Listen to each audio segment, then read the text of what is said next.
All right, got done watching Thursday Night Football, got me in the mood to talk some sports, so that's what I'm going to do. First, however, before we get to our first NFL Sunday, I do feel like it's a good time, a nice little dead zone to get a nice little channel update in there. So, honestly, I'm a bit pleasantly surprised by how productive and successful the summer months were for this channel. I remember making a video just a couple months ago how we just reached 100 subscribers just before the 1 year anniversary of the channel, and just in this summer alone, we've gotten a little more than 50. So that's awesome. I appreciate people who stop in and drop by, even if they don't stick around for long. If they just want to check a video out here and there, that's fine.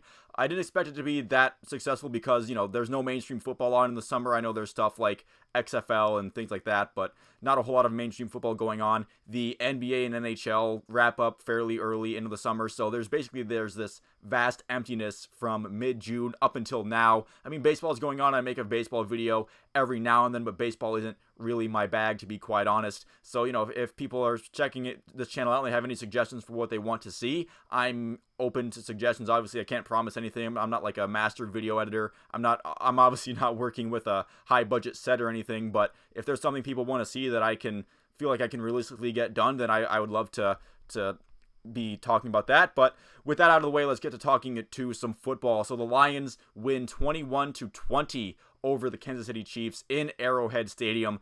A matchup of two teams that were hyped up for very different reasons coming into this. The Lions being a prime candidate for a breakout season, considering the second half of the year they had very close to sneaking into the playoffs after a very rough start to the first half of the 2022-23 season. Didn't quite make it, but left off on a very encouraging note. And the Chiefs getting hyped because, well, they're the current defending Super Bowl champions. You're going to get hyped up when you're like that. I know the built-in excuse for this game for the Chiefs side already is that, Travis Kelce is out and you don't have Chris Jones. I'm not going to say that, those things obviously did have an impact on the game, but I think that is kind of going to bat for the Chiefs a little bit too much. The Lions, they deserve a lot of credit in this one. They had to go out and take the game regardless. They can't help who's injured or who's having a contract dispute with the Chiefs at the moment. They have to just go out and play the team in front of them, and the Lions did that pretty darn well. Patrick Mahomes seeming to be pretty frustrated for a lot of the game. I mean, I know Kadarius Toney had a bunch of drops in this game, but especially near the end of the game where he had that one catch that could have been a game saver for them, but he had a crazy amount of drops. It's almost like he's not good or anything, and then the Giants found that out, and the Chiefs are finding that out firsthand now. The Detroit Lions, their defense definitely did what they were supposed to. If you hold the Chiefs to 20 points in any scenario, I don't care who's injured or not. If Patrick Mahomes is quarterbacking a team and they only score 20 points, I consider that a win for the defense. That pick six from Brian Branch was awesome. Hopefully he's okay. He did have to leave the game. Hopefully he's all right. As far as the offensive side of the ball, I feel like the Lions, their revamped running back room, maybe not perfect quite yet, but they do seem to have things working out so far. Gibbs had a couple of really good runs, showed some flashes early. David Montgomery obviously scoring that game-winning touchdown and getting some solid yards when he had to. They definitely see him as they're kind of putting him in the Jamal Williams role, and Jamal Williams got a lot of touchdowns that way. Don't know if David Montgomery will reach that many touchdowns, but if you have him in fantasy, you're definitely hoping for that kind of result. Amon-Ra St. Brown continues to be a tremendous wide receiver one for this team. Him and Jared Goff definitely having a nice connection. I thought Josh Reynolds had a couple of nice plays as well for the Lions. On the Chiefs side, offensively, obviously, like I said, if it's a win for the defense that you only get 20 points, you'd like to see more. It's definitely less than you're accustomed to being a Chiefs fan. The running back room is a bit, Isaiah Pacheco not really getting a whole lot going, especially when you look at across what the Lions running backs were able to do.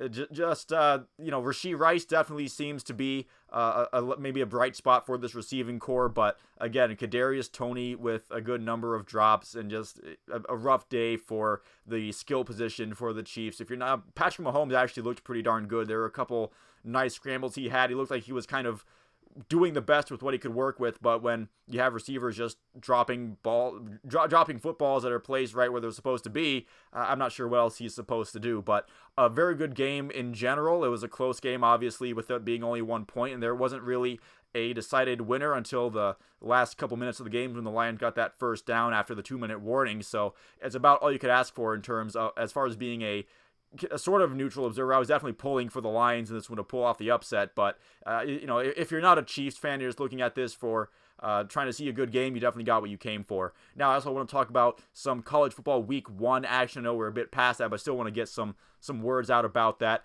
Duke beating Clemson 28-7 was a pretty fun watch on Monday. Clemson looks like they could use an elite talent at quarterback, perhaps somebody like DJ Uiagalelei, who had himself a pretty dynamic game against San Jose State for the Oregon State Beavers.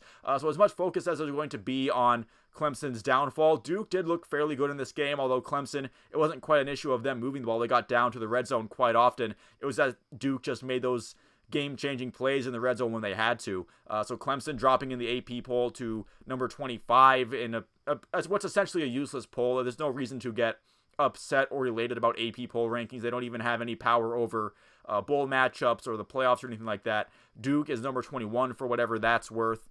You also had Florida State beating the brakes off of LSU in the second half of that game. That was really entertaining watch. As far as blue blood programs who have fallen off a little bit that might be on their way back, Florida State definitely leading the pack right now, although we'll see what happens in that Texas-Alabama game. If Texas can knock off Alabama, maybe Texas and Florida State can battle it out for who's truly back, with Tennessee being in the race there as well.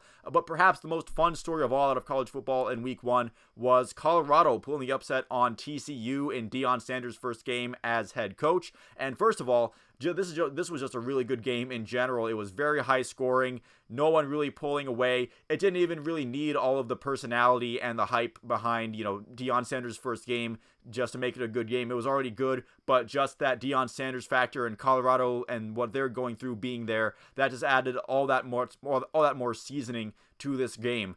So far for Colorado, for as much flack as it got, the Coach Prime experiment, as he's going by, for all the flack that it got early on, it's working out for Colorado. At least it's only one game, and Colorado still has plenty of tough opponents to play. So maybe by week 5 or 6, we're looking at Colorado saying, okay, they're good, but not that good. And maybe that's where Colorado is, but that'll be a lot further than they were a year ago, where they were one of the, if not the worst Power 5 team in college football. There were definitely some group of 5 schools that would have feasted on Colorado a year ago. But it's not just Deion Sanders bringing life to this Colorado unit. He obviously brought in some great talent, guys like Travis Hunter and Shedeur Sanders, his kid. Dylan Edwards also showing a lot of high-end speed. It's just going to be a fascinating sort to keep up with. And again, maybe it's not going to be like a crazy miracle run to a playoff berth or anything, but it definitely feels like this team could definitely crack a bowl spot. And if that's the case, again, that would be huge. That would be a huge leap from where Colorado was just a year ago. So that's going to wrap it up for this video. Just a little channel update and some of my thoughts on some of the sports happenings, mostly pretty much all football stuff over this past week or so. But thank you all for tuning in. If you did make it this far into the video, I'll see you at the next one.